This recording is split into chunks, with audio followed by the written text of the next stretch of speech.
Technical difficulties.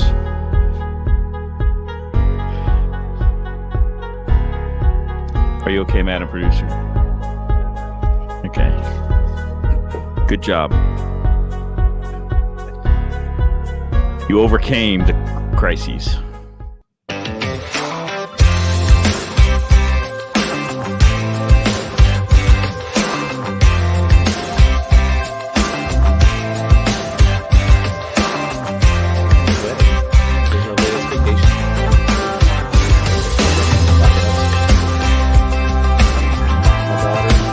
Wait. I don't remember the beard. You had a beard? Oh, so that was not while you were here. Yeah. I was going to say, it was really gray. That's why I don't normally grow it anyway. All right. Hello, everybody. Welcome to Life in the Apex. We're excited about tonight's episode. Because we have our longtime friend and Hog chapter president here locally, Kris Weiss, on the show tonight. Hello. Good to be here. Thank you very much. So on top of that, it's a little bit of a bonus because Kris worked here for a long time, since 2006. Yeah. And he took an opportunity at his church less than a year ago, and this is like a reunited event. Yeah. Because we haven't got to do this in a long time, and I've been really looking forward to it. We've talked about this for a little while, and I'm glad it finally came together tonight after some technical difficulties. Sorry we're late. Thank you, Madam Producer. Good job. Good job. Got the camera to work. But before we get started, I want to thank our sponsors. I want to thank Geico Motorcycle. They are the ones who make this possible. And I talk every podcast about what a good partner they are. And what's really cool about this particular podcast is you have real experience with them because worked with them for years. I mean, they've been a partner of ours here for over 7 years now. Yeah. And we've been through all kinds of ups and downs and crises and all kinds of stuff with them. So we're going to tell a few of those stories, I hope, tonight. So it'll be fun because Kris and I did a lot of bike fests together. We sure did. Big ones and small ones. Yeah, mostly big. We're going to talk just about the big ones. So, yeah, that's going to be a lot of fun. Yeah. But again, welcome. And I think we just jump right into it. Yeah. One question that I did want to ask you for all the viewers out there, because I imagine there's going to be a lot of folks who have seen you a lot over the years and who interact with you in the Hog meeting or at the dealership because you come here pretty regularly. Matter of fact, people do say we see you now more than when you worked here. Yeah, don't tell my boss that. But how did you start riding? Yeah, it was great. So like a lot of kids, I jumped on bigger bikes than I should have and very irresponsible, teenage. Yeah. And just, we've all been there. Hitting the throttle and the bike goes out from under you and you're like, oh, I just did a wheelie. The bike did it without me. But it just got in my blood. And my wife and I would go down to Daytona not every year, but a lot for vacation, not during bike week. Right. But we'd go to the beach because you could drive on the beach and park and it's great. Well, across the street, you can walk over there and rent a dirt bike.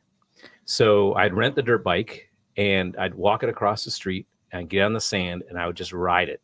Like reliving your youth. Yeah. I mean, I was like learning.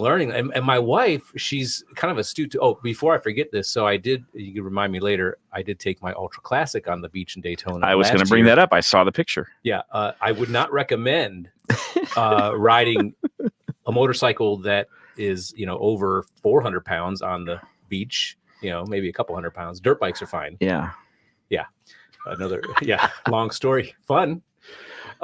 So my wife knew I just had this love for motorcycles and she secretly was saving money for me to buy one. Wow. That's cool. Yeah.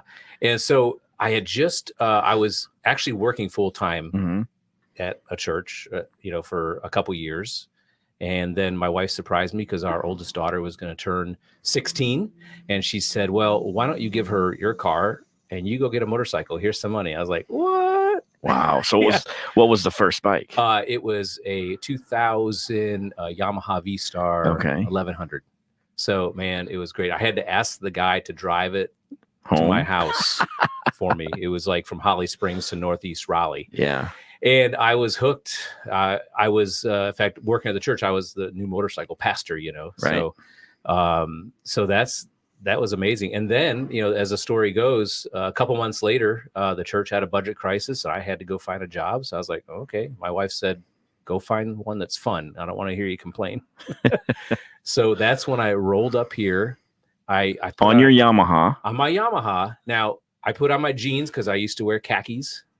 And I put on an orange polo shirt, kind of orange and black. Mm-hmm. I rolled up here. Oh, I saw the ad in the paper for a Harley rental manager. Okay. Yeah, that's what did it. So I came in the back door, super nervous. And this guy was standing there and it said rental, And so I walked up and I was like, so you rent bikes? He's like, yeah.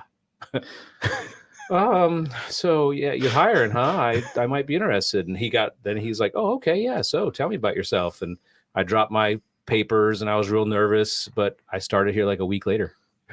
So you were the rental manager first. Yeah. For about 6 months. Yeah. And so also a new rider. A new rider, just a couple months. Yeah. Wow. That had to be intimidating because you had all these people. Typically someone who rents bikes is not a new rider. Right. So you have to have this conversation with them about how awesome this is going to be. And you don't even really know yet.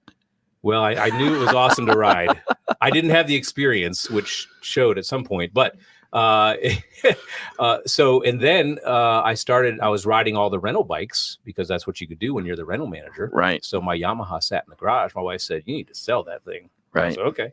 So I rode the Harleys for years and, you got to ride a lot of different ones. Yeah, it was great. So that was probably pretty good. Lots of experience. Yeah. I knew, I learned what I needed, what I wanted. And I learned not to be on the V-Rod for very long because that thing had to pass everything.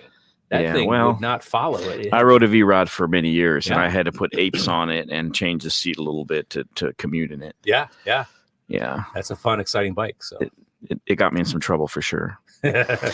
So when I got here, you were the marketing manager Right. already. So at some point you transitioned. I did. It was within 6 months. They had a part-time marketing person who was actually the previous GM, and he was kind of filling that role. And but it was time for him to fully retire, and they just thought, okay, I think Kris would be a good fit for that. And I said, actually, I begged for something different because when November, December came, the business slowed down a bit.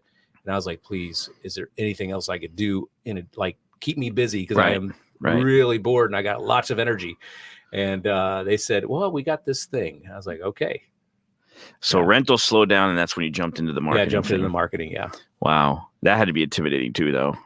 It was. My experience came from church, believe it or not, because my few years that I was full-time with the church, we were planning big Easter services and things like that. Makes total sense, though. And so I was like, okay, I can plan events here in the motorcycle world. But people had their doubts. I remember, I'll mention his name, Jerry Hart, Right. If Jerry. he's watching. Old Time Barbecue, right? Yeah. Yeah. Yeah. He said to the boss at the time, he says, this boy ain't going to make it. Because I was too nice. I was so nice. Well, he said a couple years later, he says, I was wrong about you. Yeah. That's one thing about Jerry. He'll tell you when he's wrong. Now, Jerry does a big ride. Or he did a big ride for kids, he always supported. Yeah. He was the biggest supporter. He was a big advocate of that ride for kids. Yep. Yeah. So pretty cool guy. In his restaurant, I'll give him a quick plug. His restaurant's delicious. Old Time Barbecue. Yeah. Very good barbecue. So then I got here and you're the marketing manager. And at this point, you're rolling because you had been here as the marketing manager several years. Yeah. And the events when I got here were giant.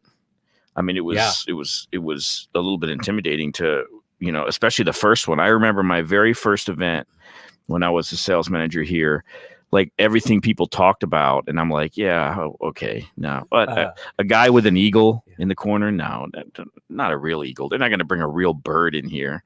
We did the craziest You things. brought the bird in here. The bird. Yeah, this guy brought his big eagle in here. And, side note, when the tornado came through here, it had to go in the bathroom with about 5 or 6 other people. I guess it was pretty crazy in there. The tornado year. So I just missed the tornado when I started here. Yeah. Yeah. That we had T-shirts made at that point. Mm-hmm. Yeah. That was pretty chaotic. When the twins were on, we talked about the tornado. Yeah. That was a very impactful day. It was. In the dealership Lots staff. But when you came here, you talk about those size of events. Those were Ray Price size events. Yeah. Like Ray, if you're not going to do it big, don't do it. Yeah. Right. So I remember. Yeah, that was a lot of fun. Yeah, he spent the money for sure because he wanted to make it fun for the customers. Yep. And I think we'll talk about that a little bit later because that type of Harley environment in a dealership has changed recently. And, you know, I don't know if it's good or bad, but it's definitely different. Yeah. So, yeah. So, how much riding have you been doing since you left? Well, as much as I can. I love to ride. I saw the pictures. I think you went to the Keys. We didn't ride our bikes down there, unfortunately. No. Oh, I thought you rode your bikes down. No. Yeah, but you did go to, where was the beach thing? Was that in Daytona? Oh, when I rode. So that was one of my favorite trips. I did it by myself last year. Okay. So it was, you know, in the middle of the pandemic. It was July. So I picked a hot month to go to Daytona. My brother lives in the area. Yeah. So my wife suggested it. My wife's so good that way. She's like, why don't you go to Daytona to see your brother? I'm like, okay. Now he has a bike too. Yeah, right? He has a couple bikes. Okay. I yeah, thought he's been up here before. Yeah, that's right. And so it was really neat planning that trip because I was by myself. Yeah. I had no other people, you know, for safety in numbers. And if there's any issues, you know, my bike is an 08. So right. I packed real, you know, carefully. I even took someone's advice. Maybe it was on YouTube or something. Put strips of duct tape on your inside of your saddlebags in case you need duct tape, which I needed because my vent levers of the lowers, the vents were getting loose and I had to tape them open. Right. You know, to get air in there. So you used the duct tape. I did use the duct tape. That's pretty cool. It was great. But I had to, you know, plan my stops and stay hydrated. I had the cooling vest that I bought from here. It was awesome. That thing just soaked that in water and that keeps you cool. And, you know, just plan my stops along the way and get there. And, you know, it took me, you know, it's like 8 hours. I think it took me, I forget now, 10 or 12 just with the stops. Yeah. Did you take the back roads or did you just hit 40 or a combination? How'd you do the trip? I pretty much hit 95. You did all the way. I don't know why, but yeah. Well, maybe until the end in Florida, I took some back roads. Yeah. Well, I mean, it can double the trip. Yeah. If you go off the road for sure. It was fun though. Yeah. So, you know, we just got done with Daytona actually. And man, it was different this year than I've ever seen it before. Oh, yeah? Yeah, it was very different. But we'll talk about that later too, about some of the transitions. Yeah. So now you're the hog president. Yeah. And you know, I'm really excited about it because you were our hog liaison while we were at the dealership. So it really is a natural transition for you. And but you get to be in charge of a hog chapter during COVID. Yeah. Like, congratulations here. Well, listen, when you take it over during COVID or post-COVID or whatever, the bar isn't set that high. It's like, I guess that's true. You know, and that's not against any other former directors or anything. It's just, you know, you couldn't do much last year. Right. So, you know, if we could have a meeting or have some rides, wow, you know, we did, you know. Well, I think it's a testament to our hog chapter that you did do some virtual meetings and they were very well attended. Like it's amazing to me that literally over 100 people are in combination. We had one that was just giant, and I think that's really cool that we still have the support. We got people that want to meet, you know, and that goes back to when I worked here and I was a liaison. That was one of the most fun parts of my job because I love being with people and you know, being part of the community, and like I got to do it. I got paid for it. It was awesome. And then now it's a natural fit, and I'm glad they accepted me to be, you know, the director for the year. And I love doing it, love getting together, love doing the rides and planning. And I can't say enough about the members and the board and how much time and energy they put into it. Yeah.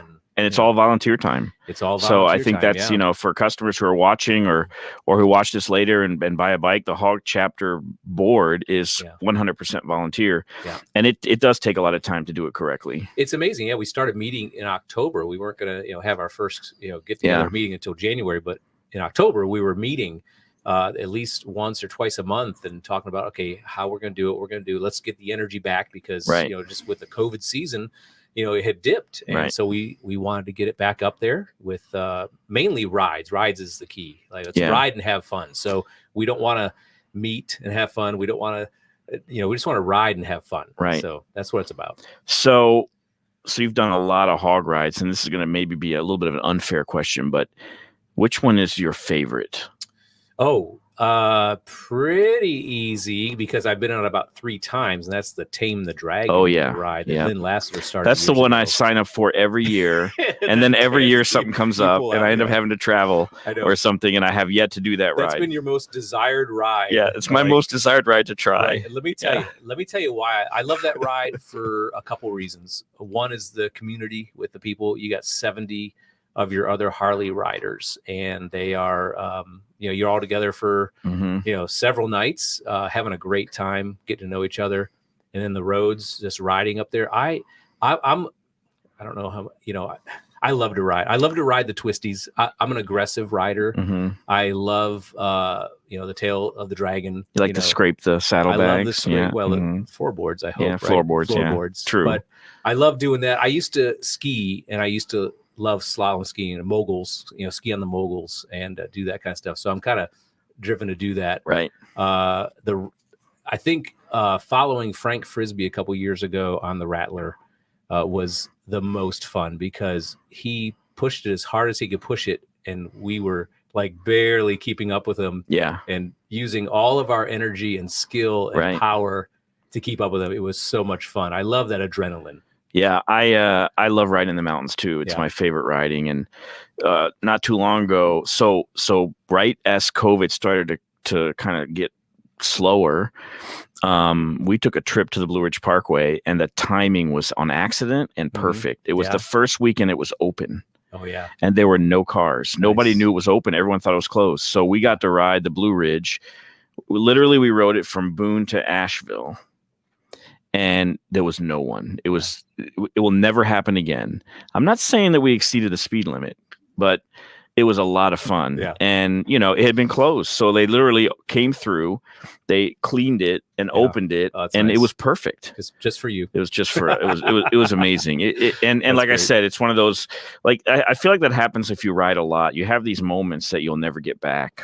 The temperature's right. The sunset's right, whatever. And a lot of people that don't ride, they don't understand that. I love riding and feeling the changes when you dip and you go over a creek and you feel like a 10-degree temperature drop. And it's like 80 degrees out. It feels like 70. And I remember one time a couple years ago coming back from that hog ride, the Tail of the Dragon, and it was really nice in the mountains.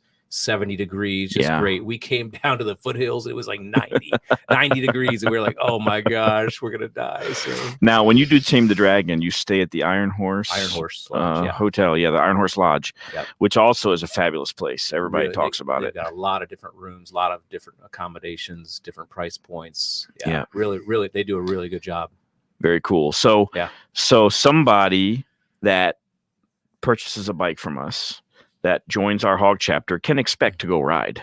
Yeah, this is a riding group. This chapter loves to ride. So when you buy a motorcycle, get involved. You don't want to be alone. And 4 weeks into it, you're like, I don't have anybody to ride with. I hardly ride anymore. We have a joke about that because that is the best used bike for us to purchase. Right. But it's also the worst because it means someone quit riding. Yeah.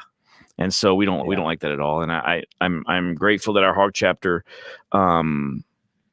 embraces that because we do try hard to get people to join and it is fun. It is fun. It's also a family. It's amazing how well you can get to know people, and when there's needs in the family, just like your own family. Randy. I was going to say we just had a rider. Randy was in an accident with a deer a month or two ago now, and he's doing good, recovering. But he's so grateful for all the texts and calls and Carolyn Parker, who sends out the cards. Yeah, and she also sends out the updates she's to great. Everyone.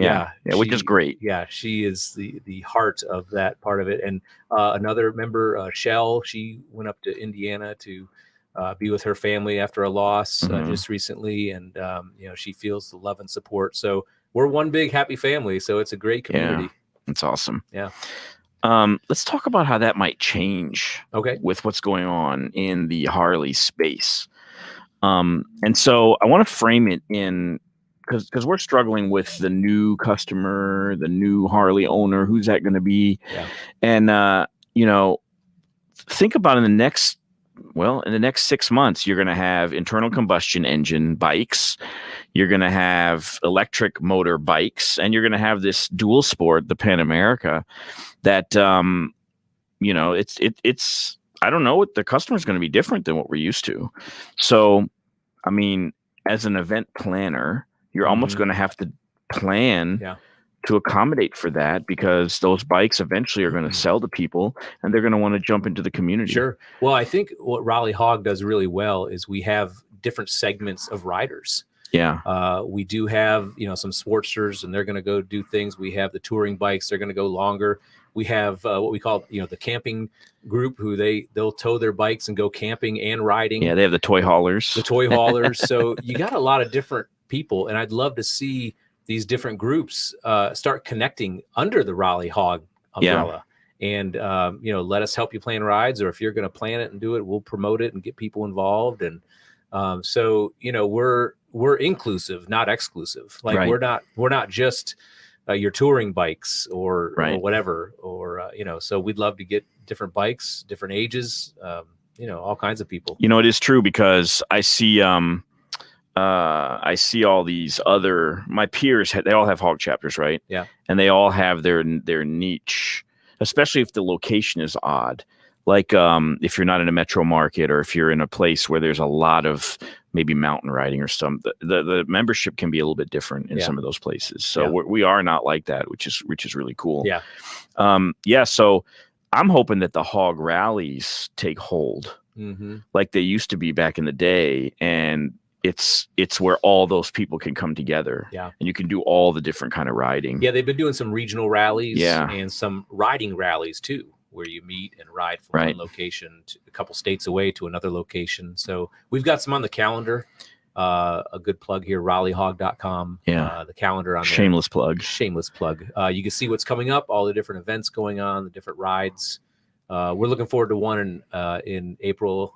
A couple is hosting at their house out in the country, and we'll be riding from here out to there, and it's gonna be really nice. Yeah. We got the Hog Sunrise service this Sunday for Easter. Right. That's been a long-standing thing. Yeah. With I think Floyd does that, doesn't he? It's with Bruce. Okay, Brown, Bruce. with, That's Christian Motorcycle Association. Yep. And he will. We'll meet here at the dealership and leave at 6:45 this Sunday and get over. It's heavily attended. It's heavily attended. It is. Oh, guess who's preaching? You? Yeah. Well, that's really your new full-time job. So I was going to practice right here. Oh no. Okay. Oh no. No, I'm just kidding. I think do we have a question? I thought we had a question up there. No. Okay. No questions. So how and when are you gonna let your kids ride? Well, I made that mistake. Years ago we talked about like the generation, like they're not riding and stuff. Right. It was my fault, and along with my wife, we said you're not riding a motorcycle until you're out of the house. Yeah, you were the bulldozer or helicopter parents. I know. Try not to be, but then when they left the house, they lost interest. Right. Yeah. So which is what we fought as a marketing person. You fought that. I know. I'm like, I'm part of the problem. It's not safe. But Dad, you're riding. I know. Put a helmet on. Get in the back. We'll go for a ride. Listen, I would have my kids ride if they want to ride. Great. I would say take the Riding Academy course here at the dealership. Don't go out there without the skills and the knowledge. Right. Great, safe training. Do it in a smart way. I'm a big proponent of that too. Yeah. Obviously, we do Riding Academy here. Yeah. But I think that the riding experience will be better. Yeah. So do you have any of the kids? I feel like your son-in-law, one of your son-in-laws was riding when you were working here. That's right. Yeah. Is he still riding? My daughter's husband, he has a motorcycle in the garage. Okay. I don't think it's been ridden in a little while. Oh, they have two young kids. Oh, sometimes life gets in the way. I know. So that's okay. As long as he keeps it in the garage. I love putting my kids on the back though. Of course, my daughters, Yeah. When my daughter was home from college this winter, we went out on a couple rides, and that was great. That's awesome. Yep. So we had a comment that was kind of funny up here. Someone said they missed you saying, "Go ahead and ring that bell." Oh yeah, that was I was kind of famous for that, right? Yes, and we still do that. But it's you just have that radio voice. You really have that radio voice. Yeah. So, I'm going to probably be jealous when I watch this later, and the audio is going to be no flipped. Tell us about yourself, Mark. What's your happiest moment here? My happiest moment here. When I worked here. Yeah, when you worked here. Let's talk about Bike Fest, because there are so many crazy stories. Man. And why I wanted to spend some time on this is there's a lot of people out there who have participated in our Bike Fests. And I was fortunate enough about a week ago to be on Jody Perowitz's podcast. And she talked about all the people she knows in the industry who met in Raleigh at one of our Bike Fests. Oh, wow. Because they would come in and do stuff, and now they're collaborating or whatever. And I never thought about that when we were putting these on, and when we were knee deep in the alligators, and we were doing all the work, and what kind of impact long term some of these things would have through Bike Fest. It was really kind of a cool moment. And when that came up, I thought about you, because I mean, sometimes we absolutely had to dig deep to get some of those things to go down or get certain things to happen. We talked about the fire chief when the fire marshal was going to shut down the show one year because Jody Goodwill was the painter of the fire bike. And he won a Pearwitz show in Daytona. He said, so that bike definitely saved it for us. But I wonder, I thought to myself, gosh, as I was getting ready for this podcast, I thought, we've done a bunch of these, but we've never talked about them ourselves, because when we're done, we're like, oh, thank goodness. Put it off. Oh my God, it's done. Yeah. Well, there's a lot of planning that goes into it. Yes. And maybe before we worked together, and then in the early years, so there's a lot of planning, and you stick with the plan. Mm-hmm. And it's a lot of work, and you get things done. And I think every year we increased kind of what was going on. We brought different elements. We kind of just every year was just a little bit better, a little bit bigger, things like that.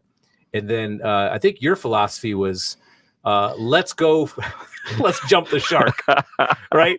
Well, I mean, I tend to do that sometimes. And that made us all go, oh my gosh, what are we going to do? How are we going to do that? And real quick, I mean, we could talk about, the jump out here on South Saunders Street. I told you that was coming up, Adam. We could talk about the Wheel of Death that may have killed several people setting it up, and the heartache, the headache, the insurance, all those things. I think my hair got gray because of that. Do you remember when we were setting up that particular Wall of Death? That's when the people were living in their RV in the convention center illegally. Oh, well, so that was the first Wall of Death. That was the first Wall of Death. It was inside the convention center. That's right. Which was the first time they had done that. That's right. It is the first time they had done it. It was really cool. Yep. Right. They were living in their vehicles out in the loading dock. That's right. And the convention center would come to us and complain, "Hey, you got to get these guys out of here. Yeah, they can't live there. They're smoking weed." We're like, "What? It's midnight. The show starts tomorrow. All right, let me see what we can do with it." And you wait 12 hours, and the problem disappears. Right. Or I think the convention center's like, "All right, whatever. It'll be over in 12 more hours. We'll just let it go." We don't see it. Yeah. Well, I remember I had this bright idea one year that we were going to do stunt shows in the convention center too. Right. Yeah. And I was like, my buddy Ryan, he can do it. Yeah. I call him up and he says, yeah, I mean, I guess I could use like Coke syrup. Cause Mark, that it's like a concrete floor. Like it's slippery. Yeah. And I didn't even think about it. I'm like, we're going to do stunts and wheelies in the convention center. Yeah. You're good at promoting things before they happen. Right. Oh yeah. Yeah. And I had it so promoted. I had it so, we'll figure it out. It'll come together. I tend to use that phrase a lot, but I had it so promoted, we couldn't go back on it. So Ryan had to go get syrup, lay it down, and actually try to stunt in the convention center on Coke syrup. And dang, if he didn't pull it off. He did. He's good. Because we figured it out. Yeah. And it was amazing. Boys do. It reminds me, we put Circus Una in there for the first time too. And she was looking at it like, what right, in the is the ceiling high enough? And they had to jerry rig their rig, their cabling and tightrope, and they had to bring they had to bring those blocks, the concrete blocks, to hold it down. They said it was great though. That was a first. We've done a lot of firsts. Yeah, it was pretty cool. Yeah. And when you came on that mezzanine at the convention center and looked out, it really was impressive. We had some really good years there. I remember when we first talked about doing it. Yeah. I said, Mark, I think we can do it this year. I got a couple big rigs. I think that was the biggest thing. We needed big rigs to fill it up. Right. You know, those the Custom Dynamics rigs and all those Toyota. Yeah. And, Triumph helped us. We're like, okay, if we can make it look full with these big rigs, we'll add some stunts and some things. We had the what was the motorcycle, the trials bike? Oh yeah, he was. What was his name? So Holbrook. Yeah, Adam Holbrook. Yeah, he was so good. Came back many years in a row. He was really entertaining. He was very skilled. Yeah. Ray always, and I've said this before. Ray would always say to me to give people something they have not seen before. Yeah.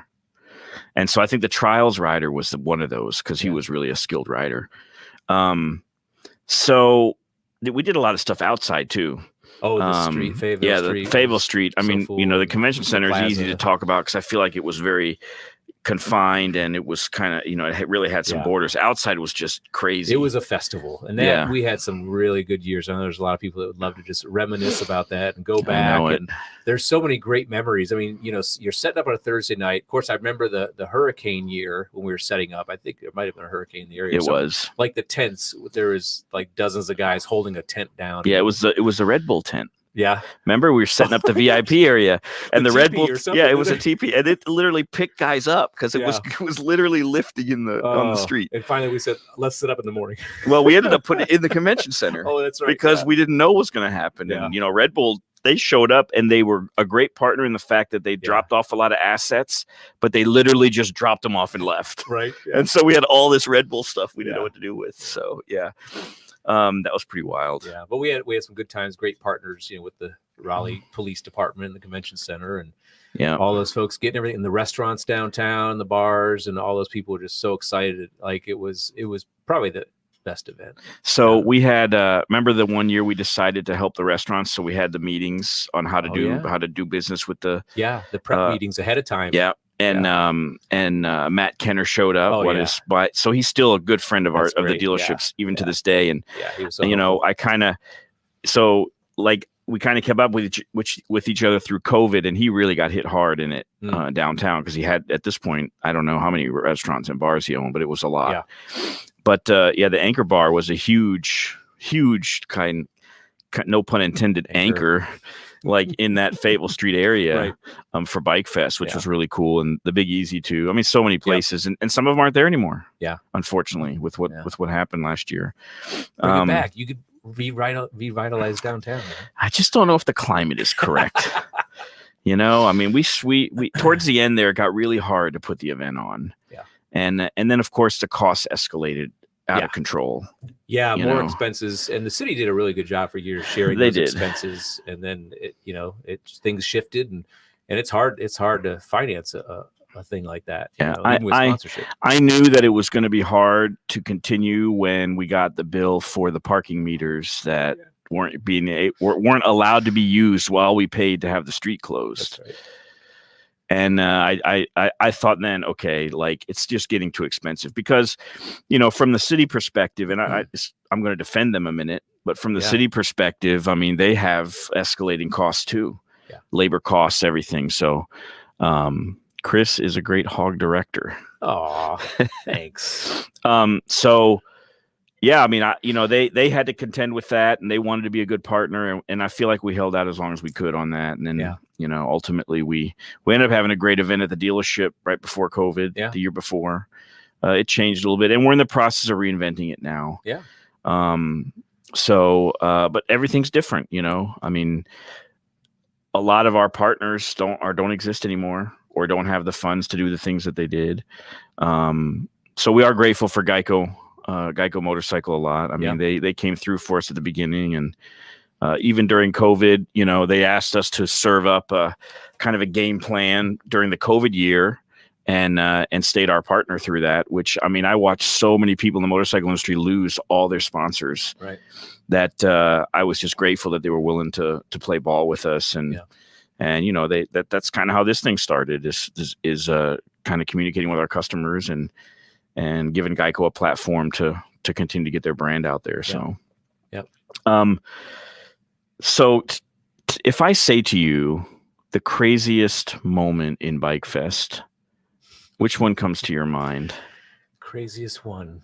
Yeah. Oh, wait a minute. I see a question on the screen there from Terry. Okay. I know what that's about too. Can we pause this? Yeah, we can pause. Yeah, because he's not going to let this go. So on my favorite ride on the Tail of the Dragon a couple years ago, it rained so much, including the ride home. When you've been in so much rain that you're like riding in a lake, you could handle anything. Yeah. Right. So we were riding to Georgia for this all-you-can-eat buffet. And it rained, but what are you going to do? Sit home in the cabin? No. So we went out riding, and we had a great meal. We were coming back in the rain, and I've got, I'm on my Ultra, and I've got my phone with my GPS there. I probably have a baggie over it to keep it.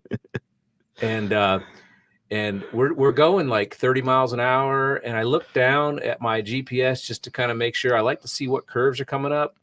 I don't know what happened. I looked up and I was in one. And it was like a neighborhood area that we were going through.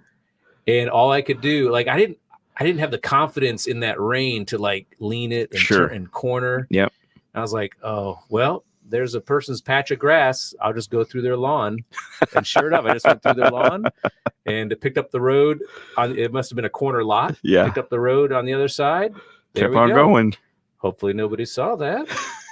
Until we got back to the lodge that night, and they were everybody saw it. They were showing all the pictures, and they put a picture up of a crop circles as the joke. So yes, I did crop circles in someone's yard on that ride.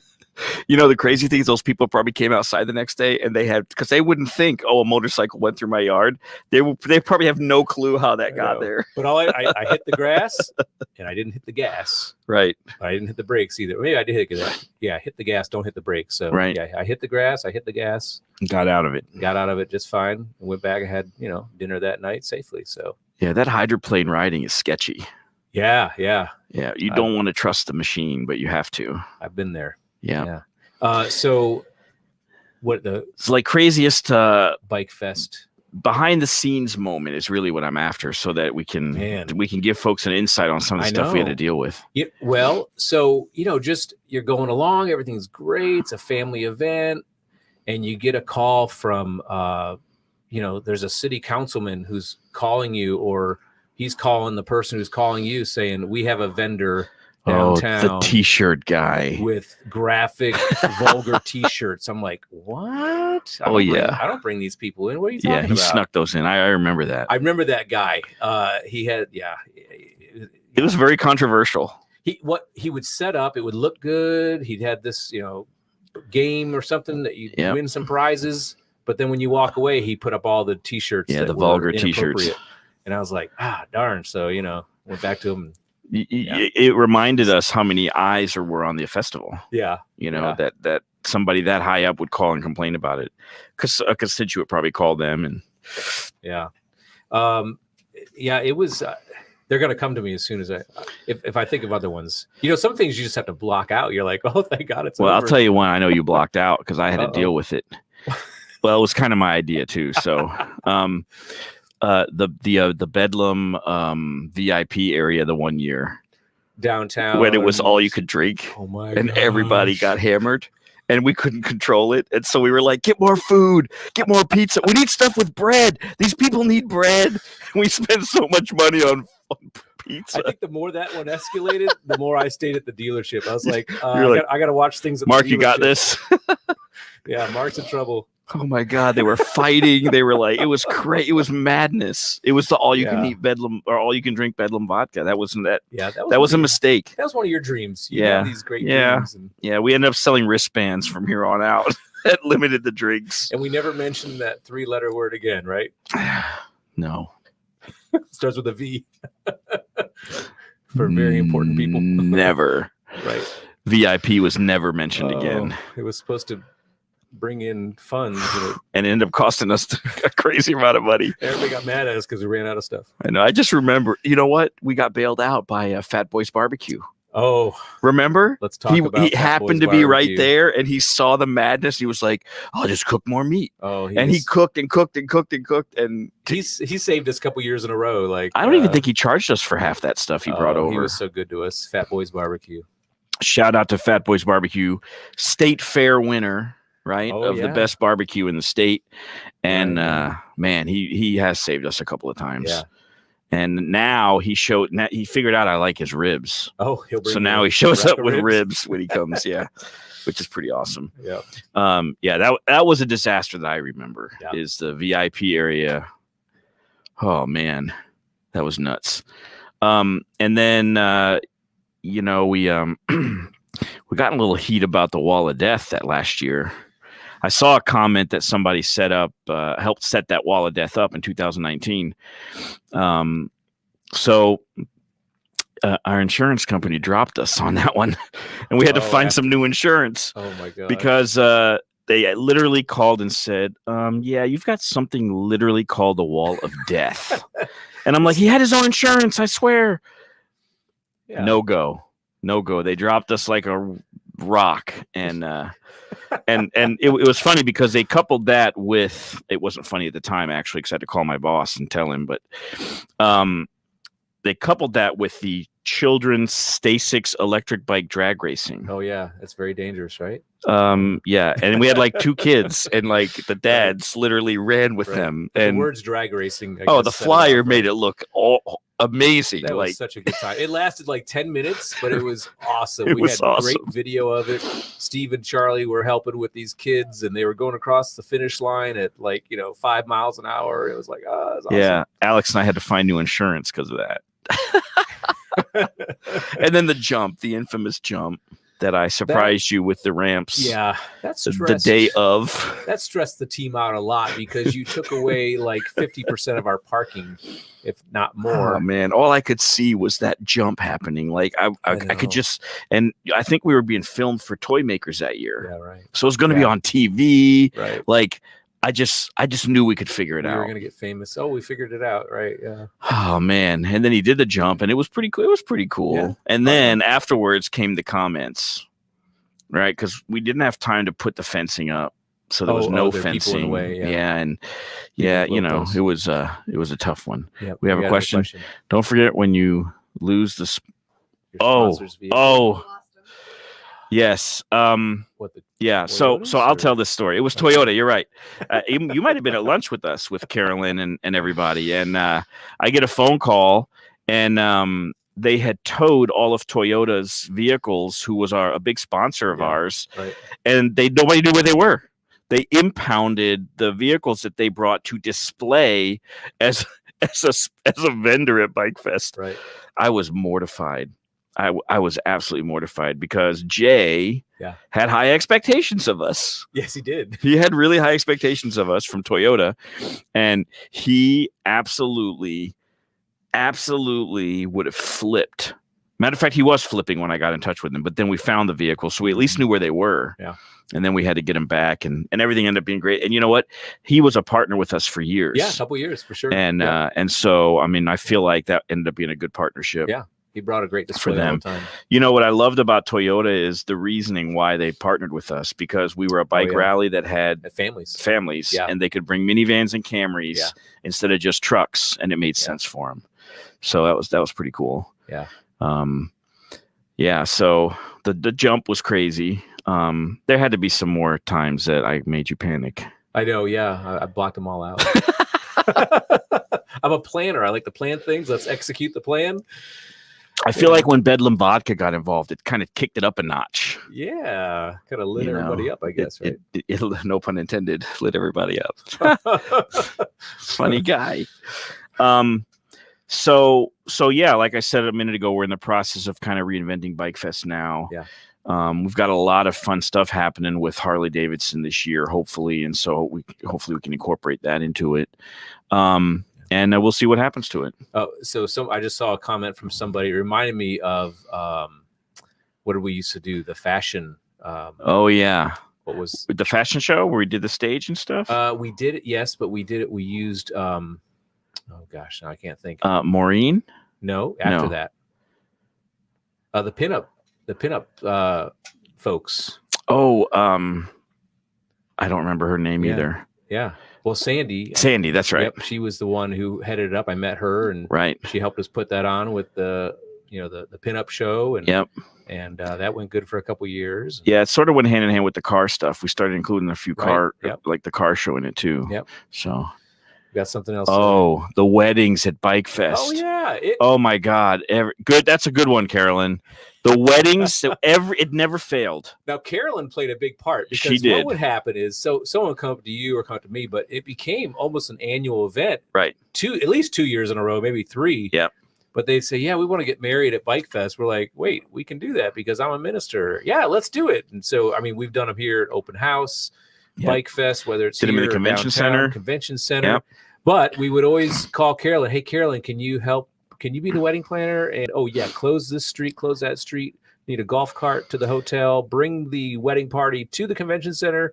Yeah. Well, but we had it twofold. She had to handle it twofold. Yeah. Because we had the weddings we did, and then there was always a wedding that happened to be on Fayetteville Street at the stock room or wherever. And you know when they would contact me? Like Thursday or Friday and say, we have a wedding Saturday. We weren't told about this event. And you're like, we close everything. Listen, we would go out of our way. And my hat goes off to Carolyn on this. We go out of our way to talk to everyone involved, from the police, the vendors, the shows, make sure, we got a golf cart to them, get them down there. But then we became a part of their wedding, a part of their show, clapping and cheering and having a good time.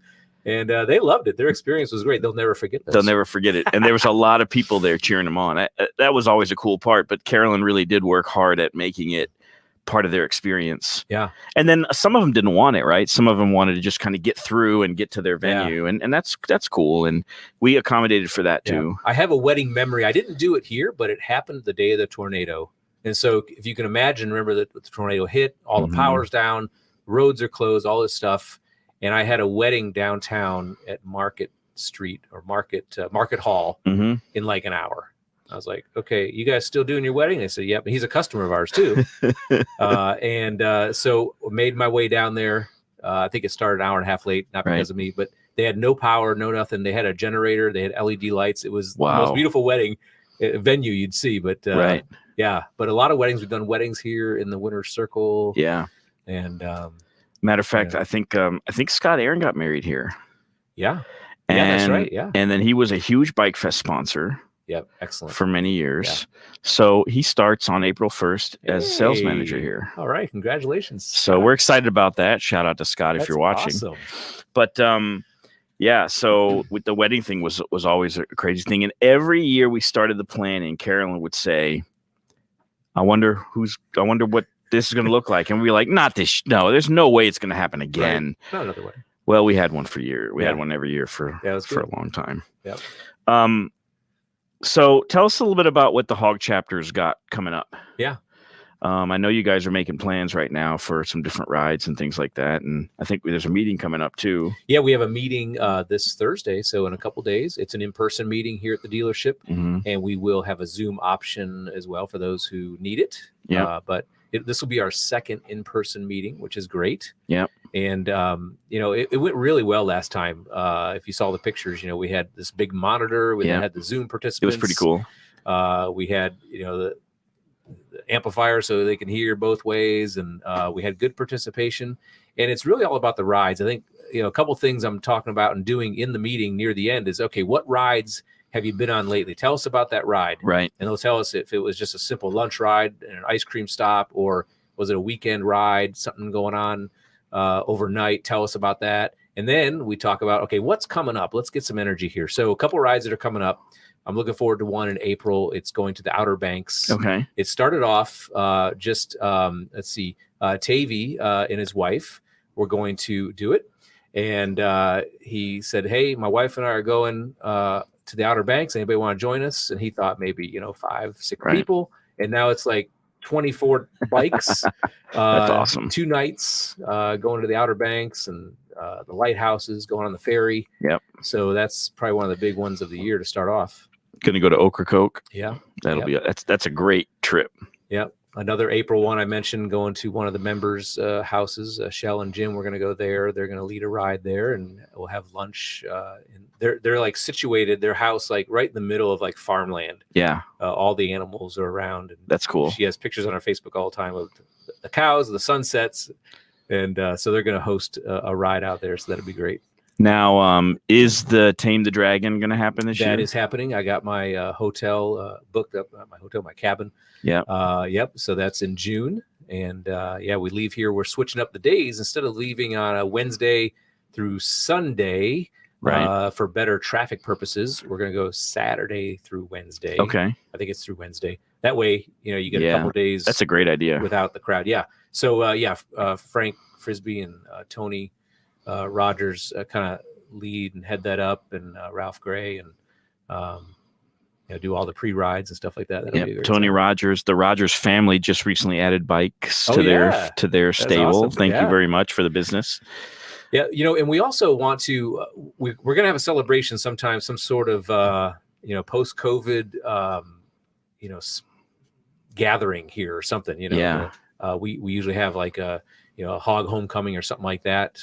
It won't be exactly like that, but we're going to celebrate somehow, right, and have a very hog centric party here, and get everybody to come out. Yep. Awesome. Well, we've been going an hour.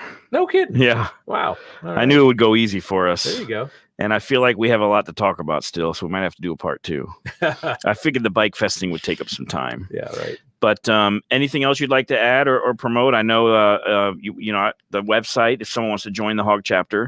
Yeah. It's RaleighHog.com. Yeah, RaleighHog.com. Great way to join is come by here and just fill out that form. It's $20. If you're a National Hog member, it's just $20 to be a local hog member. We keep track of mileages. And so, we got a mileage award a couple of years ago from a hog. Yeah, national award. Yeah, national, like third in the country, I think. Yep.